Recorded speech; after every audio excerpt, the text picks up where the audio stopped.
laki-laki mencintai seorang wanita tidak sama seperti wanita mencintai seorang laki-laki. Ketika dia mencintai seorang laki-laki, paling banyak 90%-nya menurut dengan fisik. Hidung mancung, brewok, berkumis. Tapi kalau laki-laki, ya paling montok doang.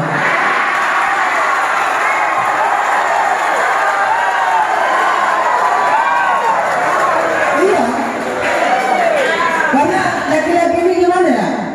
Keranjang kosong.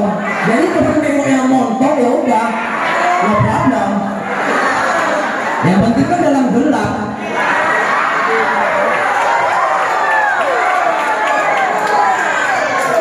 Tapi kalau diterang-terang ya, maaf lah ya kan. Itu pandangan laki-laki itu. Itulah kita kalau sebagai laki-laki. Tapi sebagai laki-laki kita itu harus bertanggung jawab. Bertanggung jawab ya kan. Ini ya, udah biasanya harus bayar tuh.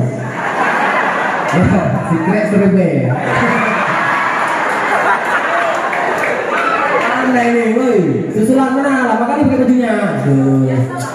Biasa lah. Jadi, ini udah nih.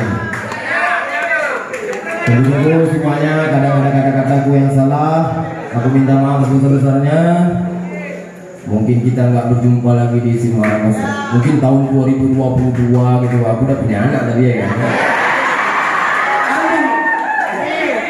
Ini kepada Tuku Muhammad Ihsan oleh Karim kami persilakan. Saya minta maaf. Wabillahi taufiq wal hidayah. Assalamualaikum warahmatullahi wabarakatuh.